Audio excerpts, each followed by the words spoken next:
North Korea's Lazarus Group may have been looking for Indian reactor design information. A possible case of Russian influence operations served up by phishing is under investigation in the UK. The ZeroCleare wiper malware is out and active in the wild. NATO's summit addresses cyber conflict, and a big NotPetya victim challenges insurers' contentions that the malware was an act of war. And an international police action takes down a spyware black market.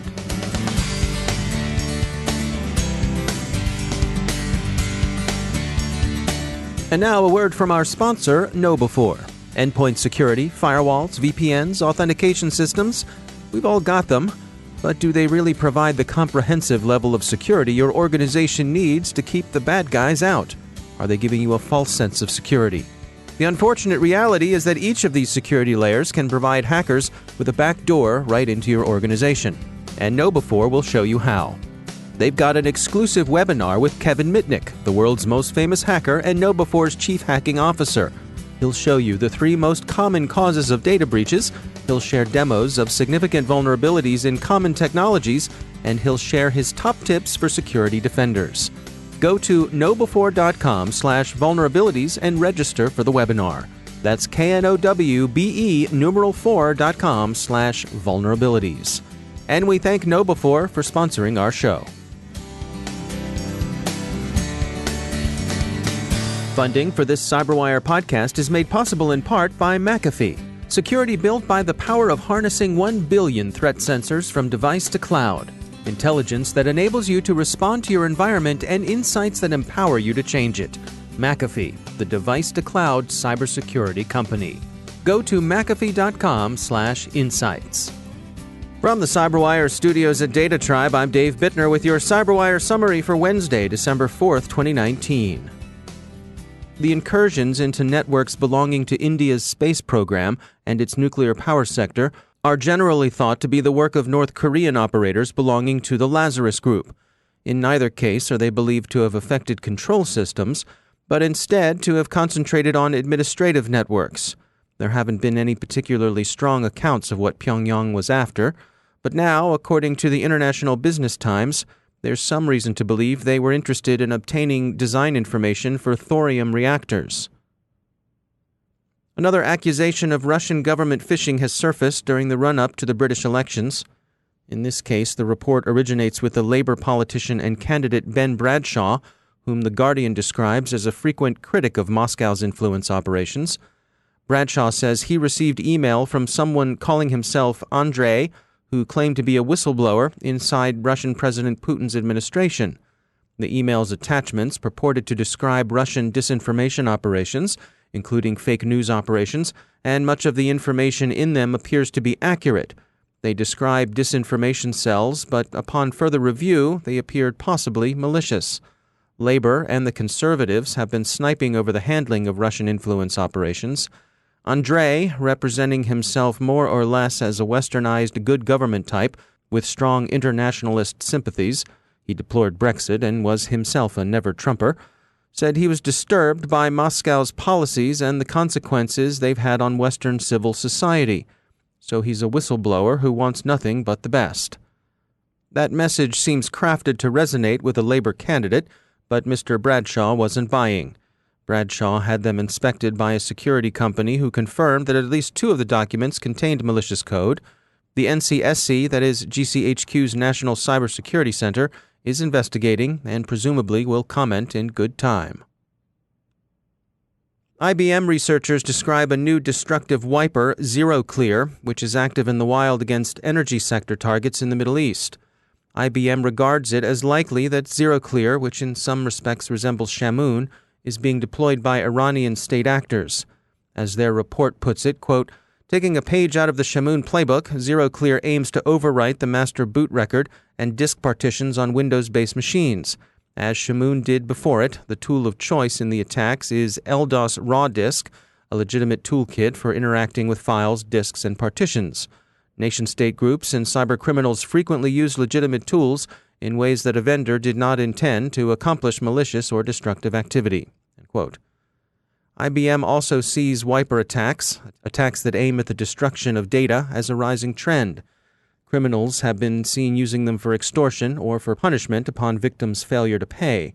but nation-states have been using them to achieve military objectives, often in the deniable way favored in hybrid war tactics.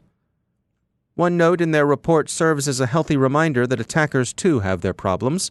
ZeroCleare originally came in two versions, one for 32-bit Windows architecture, the other for 64-bit systems. The 32-bit flavor, it turns out, didn't work. It caused itself to crash when it tried to access the LDOS raw disk driver before it began the wiping process. YL Ventures is a venture capital organization focused on Israeli startups. Roger Hale recently joined them as their CISO in residence, helping provide his insights as an experienced CISO to the VCs, but also giving the startups looking for funding valuable information as well. I really feel that this is that next step. I'm a multi-CISO. I've been a CISO more than once for companies and high-tech companies in Silicon Valley. But this opportunity is to look at what YL Ventures does as a venture capitalist company, because they do incubation and seed round. So this isn't like a Series D or an E where you're providing the monies to allow a company to grow and expand. This is really incubating and building that company up. And in that process, when you're looking at building that new tech, and in YL's case, cyber tech, getting that direct feedback and understanding what's critical to the operation of cybersecurity to protect a company, I feel is a large step up. But as a CISO, coming in and listening to new startups and as they're telling us about the great tech, my challenge has always been to help them understand or tell them what's important to me as a CISO, as an operator, and be able to bring those features into their technology development, not just the next cool thing, but being able to provide technology that does what we need it to do. Is there a particular pattern that you see with startup companies? Are there things that, words of wisdom and tips that you find yourself sharing with those companies at that stage over and over again? So the interesting thing is the first thing on that is the technology wins. Seems to be the expectation, where the real winner here is, can the technology actually solve the business problem I'm trying to solve for? Because the evolution of the CISO has gone from being an incredible technologist and being able to protect your perimeter, protect the data, to now looking at how do we actually provide secure access to the data to assure the data is used the right way, while still allowing the business to be able to use the data the way they need to use it to keep their competitive advantage. So the same thing from the startup side is, you have a great idea. You know how to protect this data. You know how to assure the integrity of that data. But I have to be able to implement this and still allow people access to it. And so that conversation is, you may have the best tech in the world, but if I can't implement it, if it doesn't integrate into what I'm doing, I can't buy it. And so that's one of those first things. The second thing is, when you're having these discussions with people, you really need to understand what's most important. And in many cases, it's not just the tech, but it's how the tech can be implemented and how the tech can be sustained and maintained. I wonder too. I mean, is there an element of the cobbler's kids having no shoes with startups? I think very often they're running at such a high velocity. I can imagine that their own security can be something that it's easy to overlook or back burner while they're busy building that company. Oh, great point. Because they're focused on the tech. And this is what they're so good at, is focusing on that tech. And this is the difference between building technology and being able to implement technology into an enterprise company. Because there are those levels of assurance, third party, fourth party assurance of what are you doing with the data that you're collecting or that's flowing through your systems? Are you managing this in the appropriate manner? And are you allowing your customers to continue to maintain ownership of their data in that process? And so this is the age-old problem of technologists want to build technology, and then all of a sudden we look at security at the end and they try to bolt it onto the end. It costs 3x and 3 times as long to do that. It's the same thing in the startup world. If we start and look at doing things from a security framework, from looking at what type of assurance based upon what your industry model that you're going after, who's your target audience, who's your target customers, and meeting their assurance needs, their data privacy and data protection needs, then you're building this into a secure SDLC process that provides that trust and allows companies to acquire your software, subscribe to your software or your service faster and earlier in the process. That's Roger Hale. He's the CISO in residence at YL Ventures. The NATO meetings this week are addressing many issues, but two are of particular interest to the cybersecurity sector. First, Deutsche Welle reports that the Atlantic Alliance is, for the first time, formally recognizing that Chinese military capabilities represent a significant challenge to NATO's member.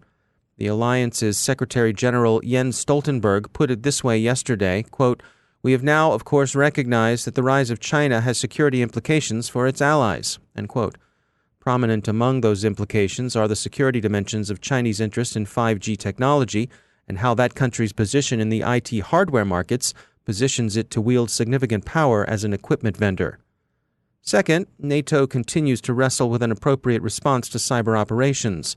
Not only are such operations readily deniable and usually difficult to attribute, but they represent a problem as NATO tries to deal with adversaries working below the threshold of armed conflict.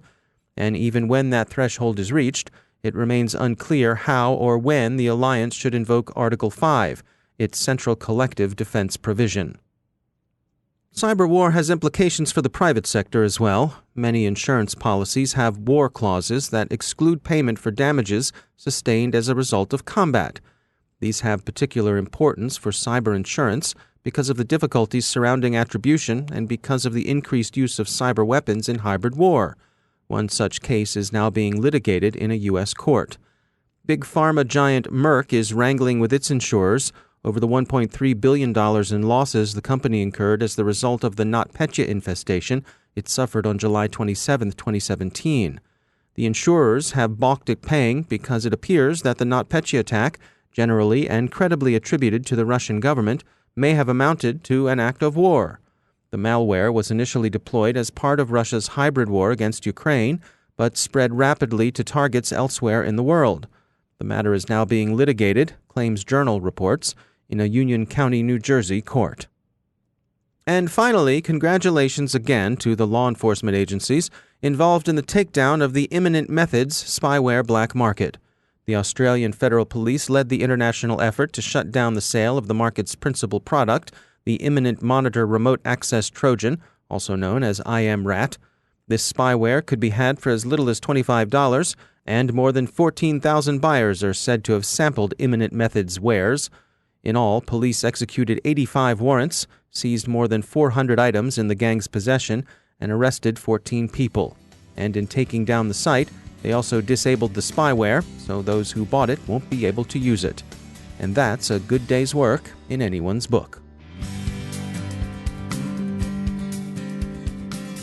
And now a word from our sponsor, ExtraHop, delivering cloud-native network detection and response for the hybrid enterprise. The cloud helps your organization move fast, but hybrid isn't easy. Most cloud security failures will fall on customers, not service providers. Now that network detection and response is available in the public cloud, it's finally possible to close the visibility gaps inside your network. ExtraHop Reveal X Cloud brings cloud-native network detection and response to AWS, helping security teams spot, contain, and respond to threats that have already breached the perimeter. Request your 30-day free trial of Reveal X Cloud today at extrahop.com/trial. That's extrahop.com/trial. And we thank ExtraHop for sponsoring our show.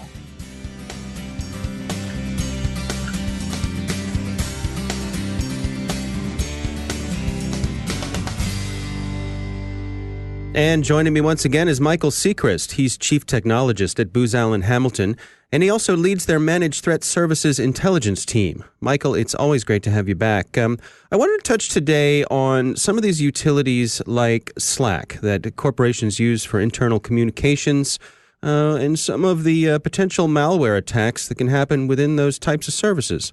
What do you have to share with us today? Yeah, great. Thanks for having me back. We were attuned here at Booz Allen to a couple instances where a new backdoor malware was used as a kind of command and communication C2 channel. The malware, which was identified by Trend Micro back in I believe it was the summer or early part of 2019, was named Slub, which basically was a variant of the Slack backdoor. And this is a malicious backdoor that's used to, again, go outbound. It's very targeted internally. It's how it kind of identifies users, pulls them into a private channel, pins messages to get the infected computers to execute commands, and then potentially pass outbound communications through to a server or a node that's listening outside your network. Yeah, it's interesting. I think for many of us who use these sorts of tools, they almost fade into the background. They become so much a part of your workday that it's easy to not think of them as even having a connection to the outside world. Yeah, so I think also attackers understand that. So they understand how prevalent these type of new communication technologies are. They understand that when there is sort of a newness in the industry, that it presents a potential opportunity for attackers to leverage. And as soon as something like these type of communication platforms exist, attackers are going to be standing at the gates trying to figure out ways that they could leverage them into providing sort of outbound or sort of some sort of infection that they can leverage internally and kind of pivot around your digital environment with. And that's very interesting. So it's kind of always a race whenever these get in, these type of technologies get deployed, to make sure that those logs and the data that you're using them for internally also get captured and filtered back to a security team in an easy to evaluate way to look for suspicious and malicious events. It also strikes me that, tools like this, they tend to function at a high velocity. People are responding to things in real time versus something like email, where you might take a little more time to reflect on something, not reply so quickly, and in fact be trained to not reply so quickly to things. With tools like Slack, you're pretty much chatting real time. Yeah, that's correct. It just generates so much data than we had prior. And there have always been sort of instant messaging, communications going back decades, but sort of the prevalence of them, the ease of use, the ability to edit and delete messages that have been there for a long time, it's obviously fantastic as a user, but it does provide avenues of attack that we hadn't seen prior. So what are your recommendations in terms of best practices for teams that are using these kinds of tools? So one is when you do have new platforms put in place, to quickly make sure that your security teams are aware of those and working with the security teams at these companies to find ways to gather the requisite information you need in the event that there's an incident from one of these platforms. That's kind of a level set. That's very difficult to do. There's so many new technologies that come in place, but when these ones that come in place that are being used by all sorts of critical members of your staff and your enterprise are using them, you need to make sure that you also have ways to gather what you need in the terms that they're used in an event. Now, it's also important to make sure that you're profiling the risk of them, and that means having sort of a threat intelligence program that can capture if there's new malware being used. In the case of Slack, there is this one called Slub, like I mentioned, but there's others that affect all sorts of different platforms. And to make sure that, okay, now I know that these communication platforms are being targeted, how am I going to make sure that I'm looking for the indicators of compromise that are associated with the kind of attacks we're seeing? How am I looking and using analytics to look for ways that they're using these attacks? What are the new tactics, techniques, procedures that are being used, and how they're going to be leveraged against us? And then you could also use threat hunting to look for things that haven't been used but potentially could be against this profile. There's whole sorts of red teaming options that you could do and how they could kind of provide avenues of those attack internally. And then just also working with the parties themselves to make sure that you're capturing what their best intelligence looks like that they're seeing, and so that you can look for that in your log data. All right. Well, Michael Sechrist, thanks for joining us. Thanks so much. And that's the CyberWire. Thanks to all of our sponsors for making the CyberWire possible, especially our supporting sponsor, Observit, the leading insider threat management platform. Learn more at observit.com. The CyberWire podcast is proudly produced in Maryland out of the startup studios of Data Tribe, where they're co-building the next generation of cybersecurity teams and technology. Our amazing CyberWire team is Elliot Peltzman, Stefan Vaziri, Kelsey Bond, Tim Nodar, Joe Kerrigan, Carol Terrio, Nick Valecki, Bennett Moe, Chris Russell, John Petrick, Jennifer Iben, Peter Kilpie, and I'm Dave Bittner. Thanks for listening.